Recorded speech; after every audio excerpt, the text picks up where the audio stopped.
I mean, there's so much racism towards Asians in general, and then you got the own Asians being racist to the people who aren't 100% Asian. So it's like, what the hell, you know? That's like the Americanized one, right? Like you're Exactly. Especially since I'm half Hispanic, so I feel like some Asians, not all of them, but some Asians, you know, they kind of like, I don't want to say looking down upon me, but in a way they kind of do. At the same time, it's like, man, it is what it is. But I'm just over here trying to break all Asian stereotypes and give, you know, the Asian youth a map to say, look, just because you want to do this, just because you want to do that, it's okay. If it makes you happy, go out and do it, you know? How was it growing up? Growing up, of course. I go to this day, I still hear the same jokes. I go earlier this morning, I went on Instagram Live, and I was making something to eat, and someone's like, "Oh, you eating dog?" And really, it's like I was laughing at the comment because it's like I'm still hearing this shit now, and not until they found out who I was, that I was ranked #1 back in the amateur days. Then they started giving me my respect. Not until I turned pro, they started giving me my respect. So I feel like it's the same thing. Now I'm knocking people out on Showtime, and I'm gonna keep getting that respect. But it's just something I'm about to roll with. Yeah, but that's whack. That's whack as it in his own. Like, what you need to be a #1 amateur so people could get the respect. I think people just should respect each other. Yeah, of course. You know, look, there's not a lot of Asian fighters out there. Yeah. I mean, Americanized Asian fighters out there. Yeah. Like, it's only it's you and who else? I know it was just me. The one and only, Brandon Lee. The one and only, Brandon Lee.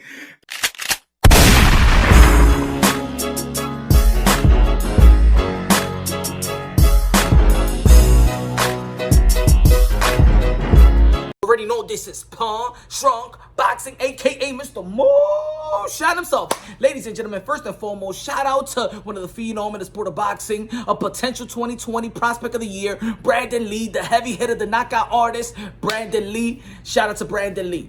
Now, if you're familiar with the channel, you know in recent weeks, we've been talking about racism in the sport of boxing. Also been talking about racism within the community, especially the black and brown community, in which is also the Asian community. You know, especially in melting pot areas and melting pot cities, we share our culture, especially also with the Asian culture. And the Asian culture could be broad as well. The Korean culture, the Chinese, the Japanese, and things of that nature.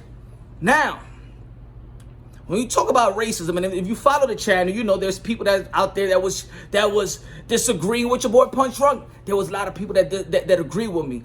I just didn't think that the subject was about agreeing or disagreeing. It was not about that. It was not debatable.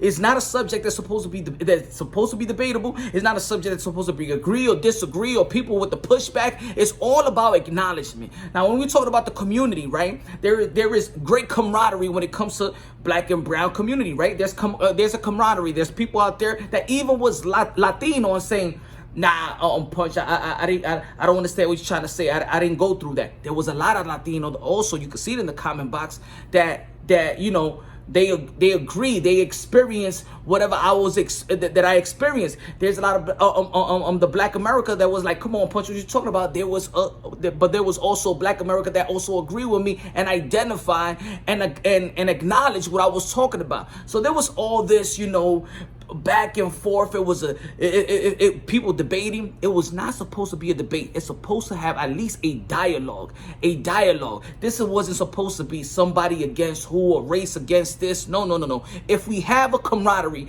in the community, then people of race will listen to the other race that we say that we are together, that there is really no problems, that we relate to the same culture and things of that nature. So if just like in a relationship, you got to be open-minded and listen to what's the issue, right? So we could come with a solution in even a faster way, in a genuine way, right?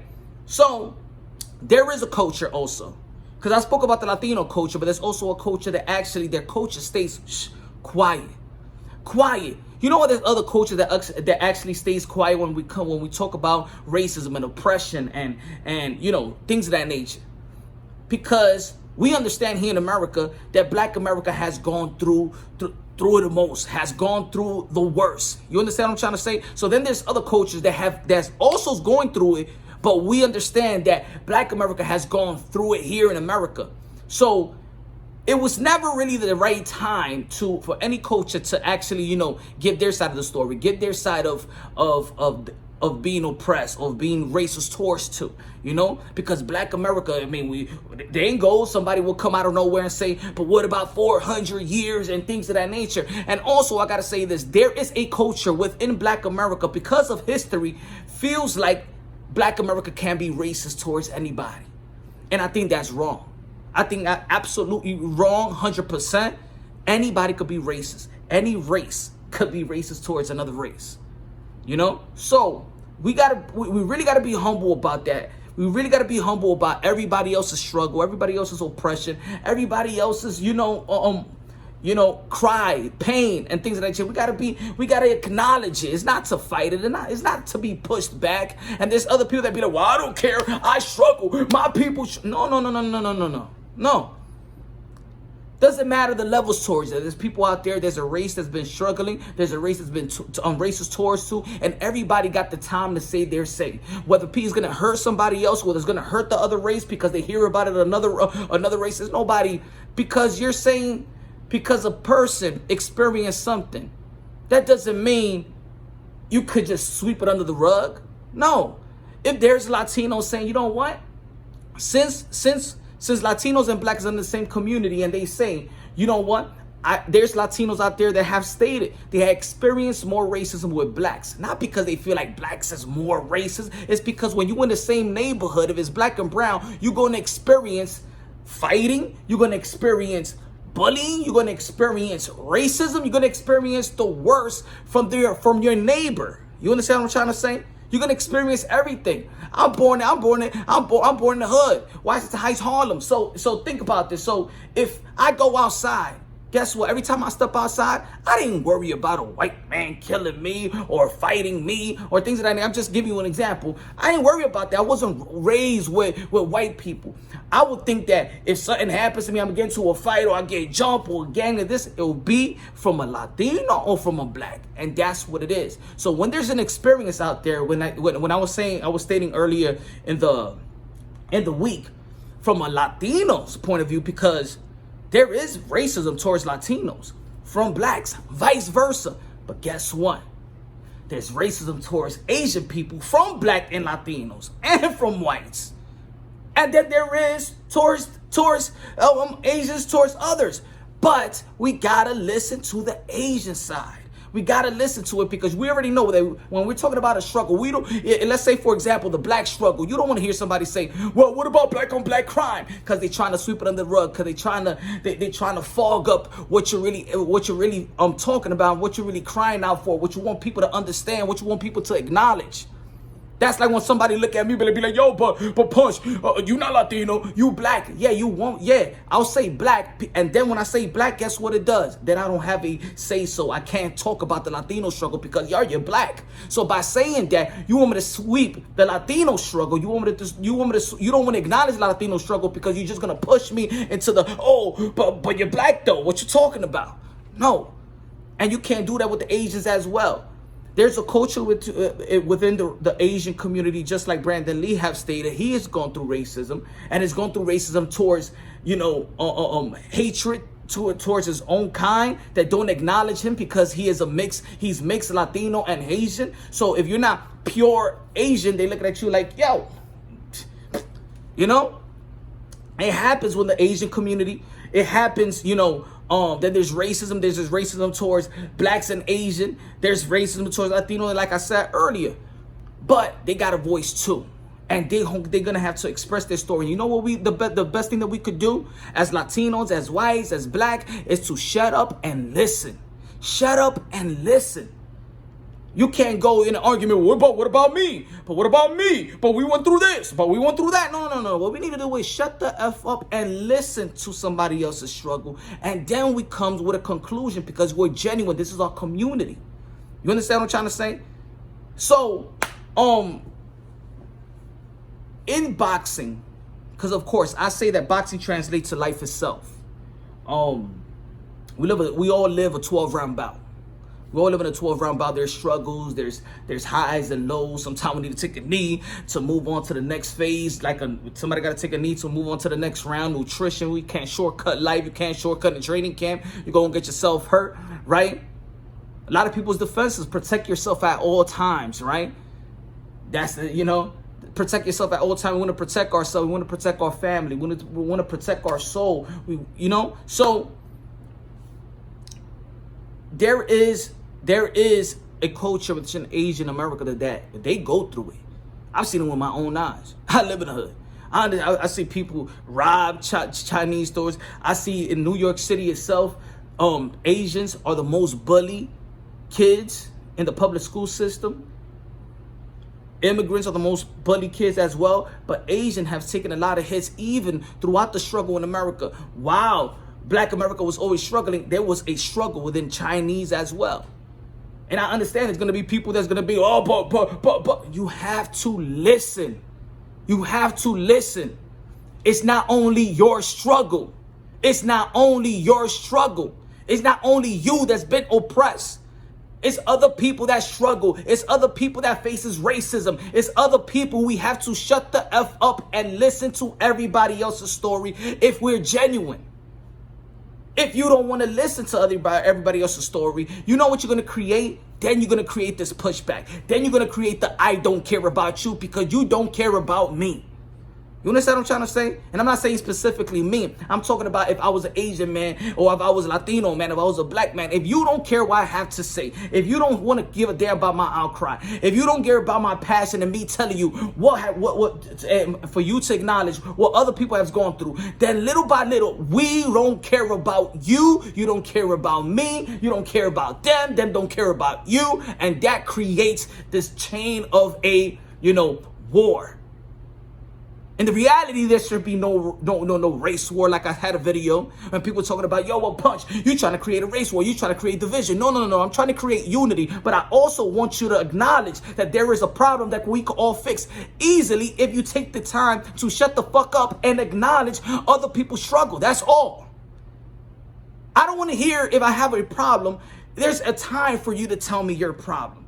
But if you, my boy, if we have this camaraderie in our community, if you say, no, we don't have a problem, check out, there is a problem. Listen up, there is a problem. And then when it comes to the sport of boxing, and people be like, well, this problem, this fighter don't get this fighter don't get that. Everybody got their say. Everybody gets their time to express theirs. And I'm going to tell you like this. There's a time for Black America to and listen to what Latino has to say. There's a time for Latinos to and listen to what Asians. It's time for Black and Latinos in the community to listen, to shut the up and listen what the Asian has to say. Because in our community, they have been the most quietest one. They the one that's also been through shit, and we have to listen. Now you be like, Punch, when you talking about Asian, how many Asians? That's why we need to listen. And I understand exactly what Brandon Lee says because my grandfather is Cantonese. I am Cantonese as well. Oh, but what you gonna say? But you black, you're black. And then the Asian side be like, you not real Asian. See, I came from that type of mindset. Well, Cantonese, I could go to somebody, my grandfather, I'm Chinese as well. Yeah, I'm Cantonese as well. You know Cantonese. I like Cantonese because the way I look, right? Just like you tell me. Come on, you're not Latino, you're black. It's just the way you look. Nobody tells me who the hell I am but me. And nobody should tell you who you are. Nobody should dictate to you who you are. I am who I am because I say who I am. I am proud of who I am. And if I have a culture that I love, then damn it, I'm gonna praise, and I'm gonna rock that culture. That doesn't mean I can't respect other cultures. I love other cultures. I love other races. Because the real pro whether pro-black, whether pro-Latino, whether pro-God, because that's really the pro that I wish that we all could be on. That mindset that we're pro-God, that we're a pro-human race.